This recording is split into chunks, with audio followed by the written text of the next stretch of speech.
నమస్కారం, ఘంటారావానికి స్వాగతం. ముందుగా ప్రధానాంశాలు. ఆరోగ్యాంధ్రే లక్ష్యంగా కుప్పంలో తొలి డిజిటల్ నెర్వ్ సెంటర్ ప్రారంభించిన సీఎం, దేశానికే నమూనా కావాలని సూచన. సింగయ్య భార్యను బెదిరించారన్న చంద్రబాబు, శవ రాజకీయాలు చేస్తున్నారని మండిపాటు.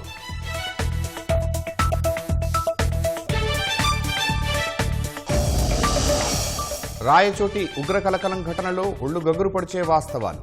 పేలుడు పదార్థాలు స్వాధీనం చేసుకున్నామన్న కర్నూలు రేంజ్ డీఐజీ.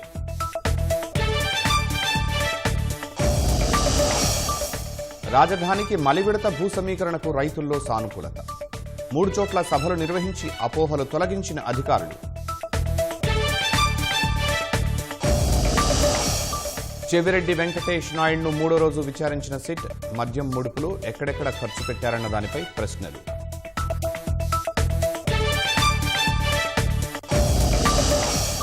భారత్ 3వ అతిపెద్ద ఆర్థిక వ్యవస్థగా అవతరిస్తుందన్న మోదీ, గ్లోబల్ సౌత్కు గొంతుక ఇవ్వకుండా పురోగతి సాధ్యం కాదని వ్యాఖ్య. అమెరికా సుంకాల హెచ్చరికలపై భారత్ ఆందోళన, పరిణామాలను జాగ్రత్తగా గమనిస్తున్నామన్న జైశంకర్.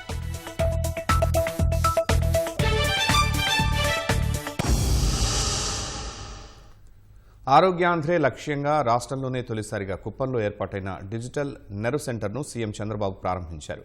కుప్పం నియోజకవర్గంలోని 13 ప్రాథమిక ఆరోగ్య కేంద్రాలు, 92 విలేజ్ హెల్త్ సెంటర్లను అనుసంధానిస్తూ Tata group, Bill Gates foundation సంయుక్తంగా డిజిటల్ నెర్వ్ సెంటర్ ఏర్పాటు చేశాయి. వ్యక్తిగత వైద్య రికార్డును డిజిటలైజ్ చేసి వర్చువల్గా రోగికి వైద్య నిపుణుల్ని అందుబాటులోకి తీసుకొచ్చే వెసులుబాటు కల్పించారు. వాటి గురించి టాటా గ్రూప్ ప్రతినిధులు వైద్యారోగ్య శాఖ కార్యదర్శి కృష్ణబాబు సీఎంకు వివరించారు. కుప్పంలో మొదలైన డిజిటల్ నెర్వ్ సెంటర్ సేవలు 2వ దశలో చిత్తూరు జిల్లాకు, 3వ దశలో రాష్ట్ర వ్యాప్తంగా విస్తరించనున్నారు. ఈ అధునాతన సేవల ప్రారంభోత్సవం సందర్భంగా కుప్పం నియోజకవర్గంలోని ప్రాథమిక ఆరోగ్య కేంద్రాల సిబ్బందితో సీఎం వర్చువల్గా మాట్లాడారు. ఈ సేవలను చిత్తశుద్ధితో అమలు చేసి దేశానికి ఆదర్శంగా నిలవాలని మార్గనిర్దేశం చేశారు. Preventive health, real time monitoring, curative health, ఇవన్నీ కూడా కాస్ట్ ఎఫెక్టివ్ గా రావాలి. ఫలితాలు ఇంపార్టెంట్. ప్రాసెస్ ఒకటే కాదు, ఒక వ్యక్తి యొక్క ఆరోగ్యం పైన ఏది పనిచేస్తుంది, ఏది పని చేయదో మనం మెజర్ చేయలేకపోతున్నాం. ఒకసారి కొంతమంది డాక్టర్స్ మెజర్ చేస్తున్నారు, అందరం చేయలేకపోతున్నాం.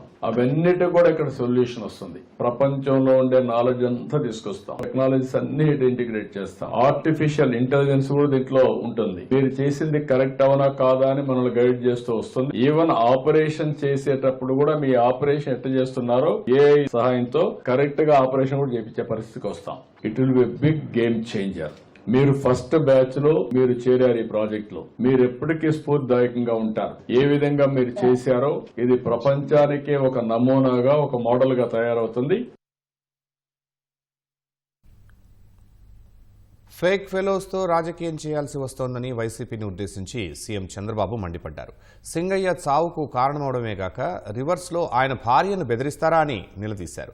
అధికారంలో ఉండగా చిత్తూరు జిల్లా మామిడి రైతుల వద్ద కమిషన్లు కొట్టేసిన వైసీపీ నేతలు ఇప్పుడు వారిపై ప్రేమ ఒలకబోస్తున్నారని దుయ్యబట్టారు. బనకచెర్ల వల్ల తెలంగాణకు ఏమాత్రం నష్టం లేదని చంద్రబాబు మరోసారి స్పష్టం చేశారు. సిండికేట్ అయ్యేది కాదు ఇక్కడ, డిమాండ్ సప్లై. సిండికేట్ అనేది అది సెకండ్ ఇష్యూ. మనం 4 రూపాయలు ఇచ్చినా మేము కొనలేమంటున్నారని మీరు అర్థం చేసుకోవాలి. రైతులు కూడా అర్థం చేసుకోవాలి. రాజకీయాలు ఎప్పుడూ ఉంటాయి. ఏమీ చేయని వాళ్ళు శవ రాజకీయాలు చేస్తూ ఉంటారు ఇప్పుడు నేను అడుగుతున్నా, ఎప్పుడన్నా 1 రూపాయి ఇచ్చారు చిత్తూరు రైతాంగానికి? ఎప్పుడన్నా కానీ డ్రిప్ ఇరిగేషన్ ఇచ్చారా? మరి వీళ్ళు మాట్లాడడం ఏంటి? బలవంతంగా చేసి దాంట్లో కూడా కమిషన్లు కొట్టిన వాళ్ళు వచ్చి మాట్లాడుతున్నారు. కమిషన్ వాటాలు తీసుకున్న వాళ్ళు వచ్చి మాట్లాడుతున్నారు. ఇప్పుడు ఎంత అజిటేషన్ అయింది రైతుల్లో. బలవంతంగా చేస్తున్నారు, వాటాలు తీసుకుంటున్నారు, మాకు వచ్చే డబ్బులు వీళ్ళు కొట్టేస్తున్నారని కూడా పెద్ద గొడవలైనాయి. నేను నా రాజకీయ జీవితంలో ఎప్పుడు కూడా రాజకీయం ఫేక్ ఫెలోస్తో రాజకీయించి, వీళ్ళు ఫేక్. అవాస్తవాన్ని వాస్తవం చేయడానికే ప్రయత్నం చేస్తాడు. సింగయ్య కారు కింద పడ్డా క్లియర్ గా ఉంది. కనీసం నువ్వు నిలబడకుండా నీ మనుషులు అక్కడ కుక్క పిల్లల మారి రోడ్డు మీద పక్కన బారేసి చెట్ల కింద బారేసి మీరు వెళ్ళిపోయారంటే కంపల్లో బారేసి మానవత్వం ఉందా నీకు? ఇప్పుడు ఆ అమ్మాయిని పిలిపించి బెదిరించి దాన్ని రాజకీయం చేయాలని చూస్తున్నారంటే వీళ్ళు మనుషులా? వీళ్ళు అదే ఈ ప్రజానీకం అర్థం చేసుకోవాల్సిన అవసరం ఉంది. ఇప్పుడు నేను అడుగుతున్నా, వీళ్ళు చేసే నేరాలు మామూలు రౌడీలు అయితే వదిలిపెడతామండి? 2 నిమిషాల లోపల వేసి అన్ని అరాచకాలు చేయడం మంచిది కాదు. ఆ అరాచకాలు చేసి రాష్ట్రానికే ఒక పెను సవాలుగా తయారయ్యారు. రాజకీయాలకే ఒక చీడ పురుగుల మారిగా తయారయ్యే పరిస్థితి వచ్చారు. ఎవరు ఏమైనా ఎన్ని చేసినా చట్టం ఉంటుంది, చట్టం దాని పని అది చేస్తుంది. కనకచర్ల ఎవ్వరికి నష్టం లేదు. కొంతమంది మాట్లాడుతున్నారు, ఇది కరెక్ట్ కాదు. గోదావరిలో నీళ్లున్నాయి, పైన ఉండేవాళ్ళు వాడుకుంటారు, కిందలో వాడుకోవచ్చు. 2000 టీఎంసీ నీళ్లు సగటున 100 సంవత్సరాలు సముద్రంలోకి పోయినాయి. సముద్రంలోకి పోయే నీళ్లు ఒక 200 టీఎంసీ ఇక్కడ గాని అక్కడ గాని వాడుకుంటే రాష్ట్రాలు బాగుపడతాయి, తెలుగు కమ్యూనిటీ బాగుపడుతుంది, నీటి సమస్య పరిష్కారం అవుతుంది. ఆ విషయమే నేను పదే చెప్తున్నా. ఎవ్వరికీ నష్టం లేదు. నేను తెలంగాణలో ఉండే ప్రాజెక్ట్స్ గోదావరి పైన ఎప్పుడు అపోజ్ చేయలేదు, అపోజ్ చేయను. అన్నమయ్య జిల్లా రాయచోటిలో ఉగ్ర సోదరుడు సిద్దికీ అలీ భార్యలకు స్థానిక కోర్టు రిమాండ్ విధించింది. సిద్దికీ భార్య షేక్ సైరాబాను, అలీ భార్య షమీంపై ఉపా యాక్ట్ పేలుడు పదార్థాల చట్టం కింద కేసులు నమోదు చేసిన పోలీసులు వారిద్దరినీ అరెస్టు చేసి రాయచోటి కోర్టులో హాజరుపరిచారు. వారికి 14 రోజుల రిమాండ్ విధించిన కోర్టు నిందితులను కడప కేంద్ర కారాగారానికి తరలించాలని ఆదేశించింది. 30 ఏళ్లుగా రాయచోటిలో నివాసం ఉంటూ ఉగ్ర కార్యకలాపాలు నిర్వహిస్తున్న సిద్దికీ అలీ తమిళనాడులో వరుస బాంబు పేలుళ్ల కేసులో మోస్ట్ వాంటెడ్గా ఉన్నారు. 3 రోజుల క్రితం వారిద్దరినీ కేంద్ర ఇంటెలిజెన్స్ అధికారులు అరెస్టు చేసి చెన్నై తీసుకెళ్లారు. అనంతరం ఉగ్ర సోదరుల ఇళ్లలో రాయచోటి పోలీసులు సోదాలు చేసి పేలుడు పదార్థాలు, బాంబులు స్వాధీనం చేసుకున్నట్లు తెలుస్తోంది.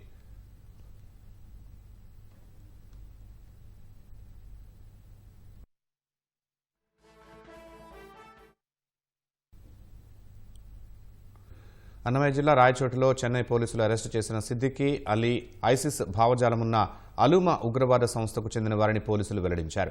ఉగ్రవాదుల ఇళ్లలో భయంకరమైన పేలుడు పదార్థాలు స్వాధీనం చేసుకున్నట్లు తెలిపారు. కర్నూలు రేంజ్ డీఐజీ కోయ ప్రవీణ్, అన్నమయ్య జిల్లా ఎస్పీ విద్యాసాగర్ నాయుడు వాటిని మీడియాకు చూపించారు. ఉగ్రవాదులు ఇద్దరూ ప్రస్తుతం చెన్నై జైలులో ఉన్నారని, పీటీ వారెంట్పై తీసుకొచ్చి వారిని తదుపరి విచారణ చేస్తామని తెలిపారు.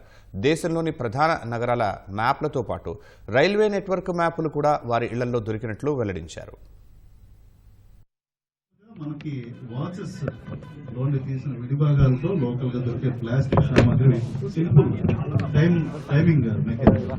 ఇది సర్వైలెన్స్ కోసం బైనాక్యులర్స్ అబ్జర్వేషన్ అది చేసేదాని కోసం C++ ప్రోగ్రామింగ్ లాంగ్వేజ్ రిలేటెడ్ కూడా వాళ్ళ దగ్గర కోడింగ్ రిలేటెడ్ బుక్స్ ఉన్నాయి.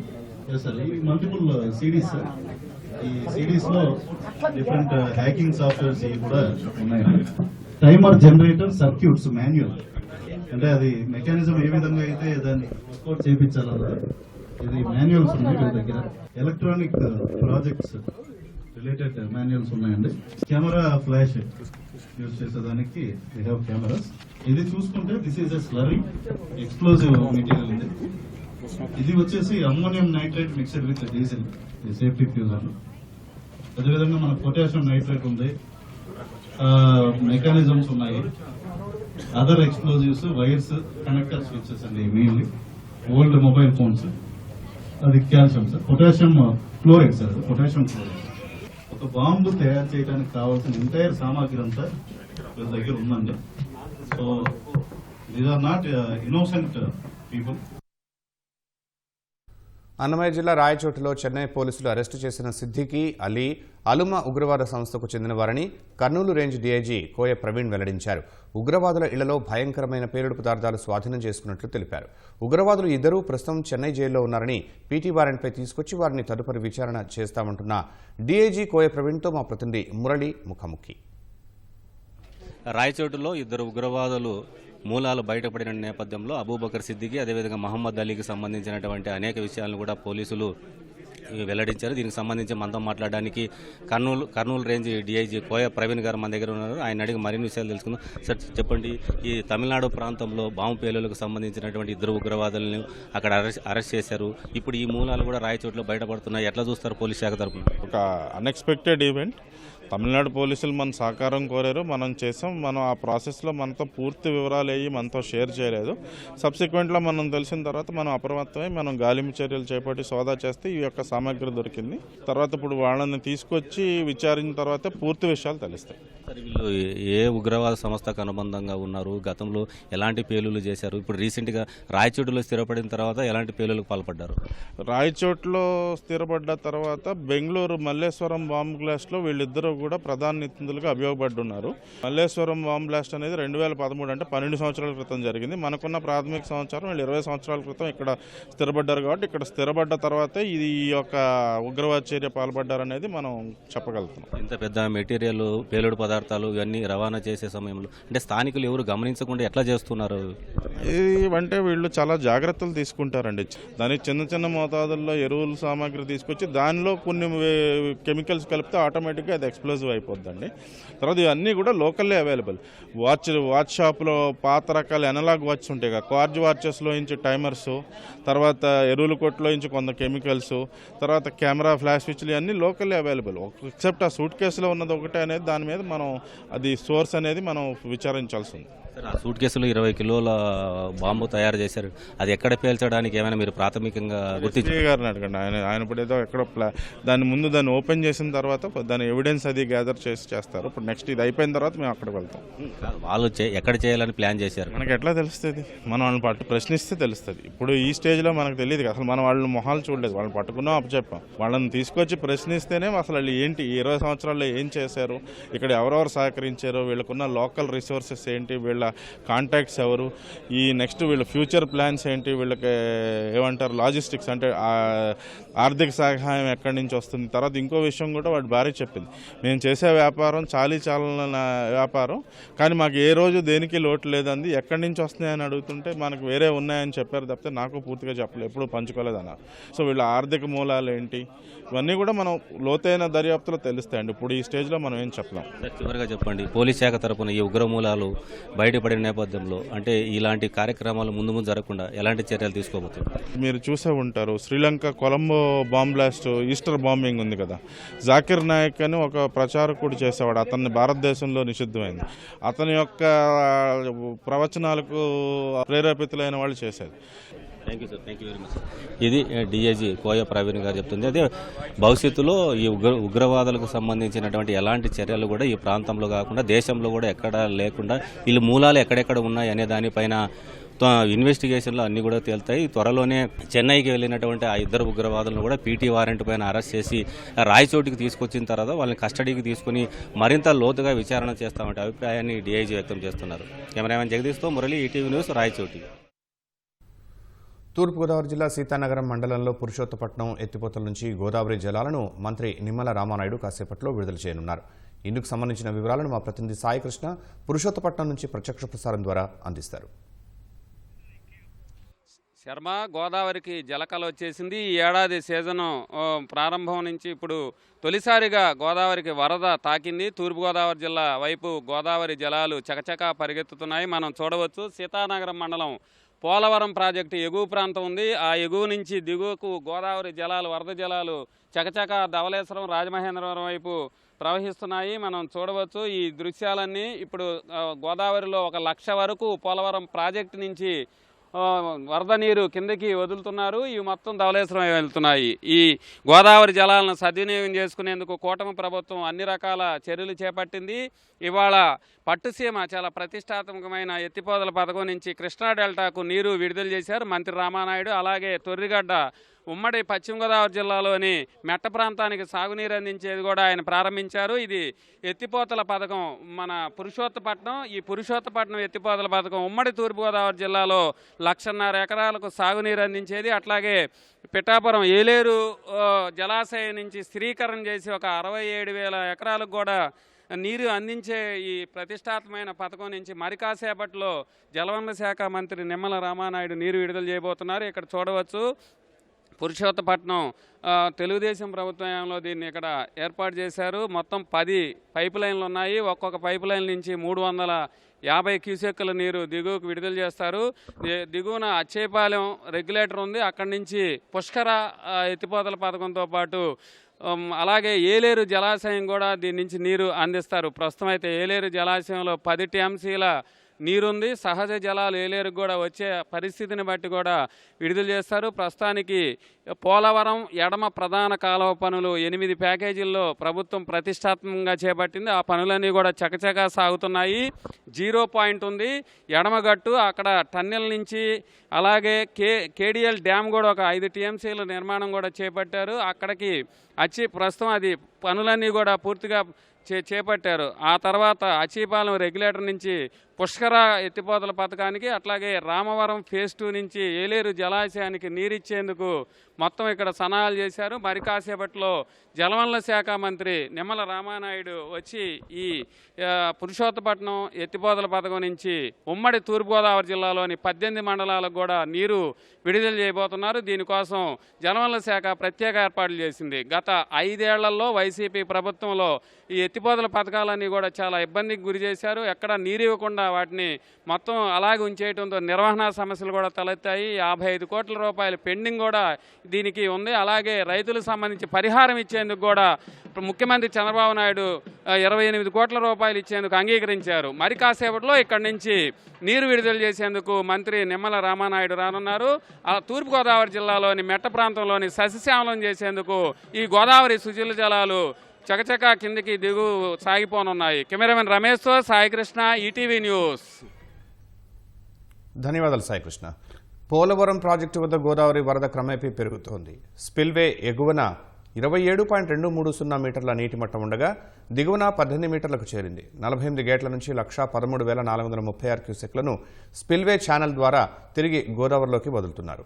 భారీ వాహనాలు రాకపోకల కోసం మహానందీశ్వర స్వామి ఆలయానికి వెళ్లే మార్గంలో వేసిన రహదారి నీట మునిగింది. పోలవరం గూటాల గ్రామాల మధ్యలోని ఇసుక తిన్నెలు క్రమేపీ నీట మునుగుతున్నాయి.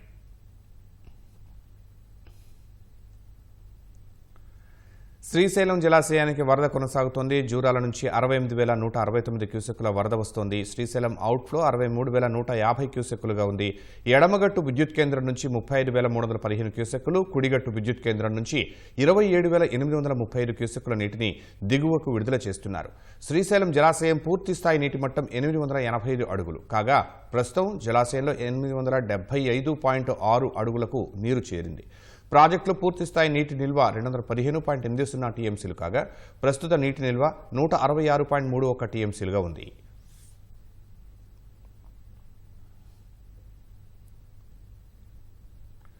రాజధాని మలివిడత భూ సమీకరణ కోసం అధికారులు గ్రామ సభలు నిర్వహిస్తున్నారు. తాడికొండ మండలం పరిధిలోని పాములపాడు, బేజాత్పురం, రావెల గ్రామాల్లో గ్రామ సభలు నిర్వహించి ప్రజల నుంచి అభిప్రాయాలు సేకరించారు.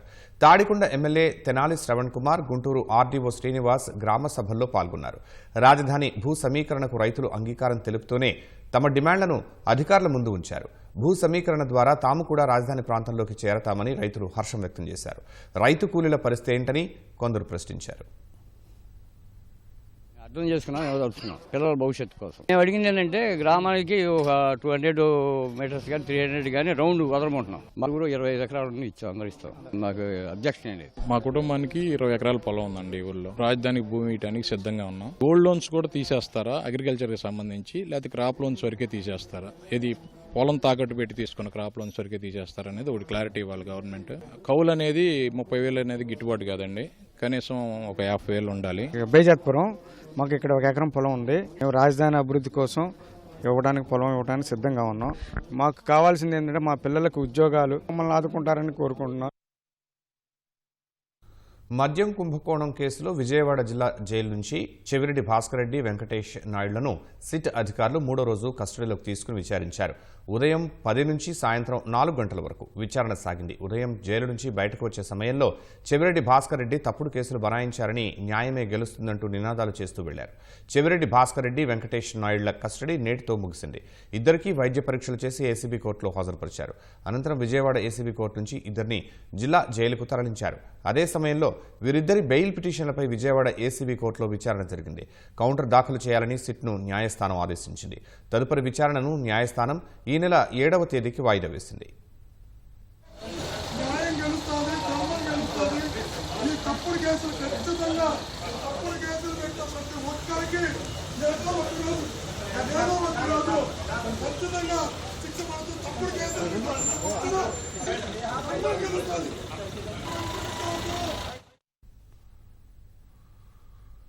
రాష్ట్ర అభివృద్ధి కోసం తామంతా కృషి చేస్తూ ఉంటే జగన్ మాత్రం అరాచకం, అశాంతి, అస్థిరతను సృష్టిస్తున్నారని ఆర్థిక శాఖ మంత్రి పయ్యావుల కేశవ్ విమర్శించారు.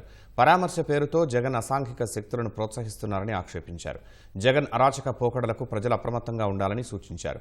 అనంతపురం జిల్లా ఉరవకొండ మండలం మోపిడిలో నిర్వహించిన సుపరిపాలనలో తొలి అడుగు కార్యక్రమంలో ఆయన పాల్గొన్నారు. ఇంటింటికి తిరుగుతూ కూటమి ఏడాది విజయాలను వివరిస్తూ కరపత్రాలు పంచారు. ఉద్యోగస్తుల నుంచి మొదలుకొని స్కూల్ పిల్లల భోజనాల వరకు కూడా బకాయిలు పెట్టిపోయినటువంటి పరిస్థితుల్లో, రాష్ట్ర ఆర్థిక వ్యవస్థను చిన్నాభిన్నం చేసినటువంటి పరిస్థితుల్లో తిరిగి గాడిన పెట్టి చంద్రబాబు నాయుడు గారి వాళ్ళ ప్రశాంతతని, అభివృద్ధిని, భరోసాని ఇచ్చేటువంటి పాలన సాగిస్తూ ఉంటే జగన్మోహన్ రెడ్డి గారు మరోవైపు పరామర్శల పేరుతో రాష్ట్రంలో అరాచకాన్ని, అశాంతిని, అస్థిరతని సృష్టించాలనేటువంటి ప్రయత్నం చేస్తున్నారు.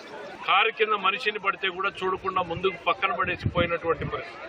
రప్ప నరుకుతామంటే మంచిదేగా అంటున్నాడు అనంటే అసాంఘిక శక్తుల్ని పెంచి ప్రోత్సహించేటువంటి ప్రయత్నం చేస్తున్నాడు. సమాజంలో ఉన్న ప్రతి ఒక్కరూ కూడా అప్రమత్తతో ఉండాల్సినటువంటి పరిస్థితి ఉంది.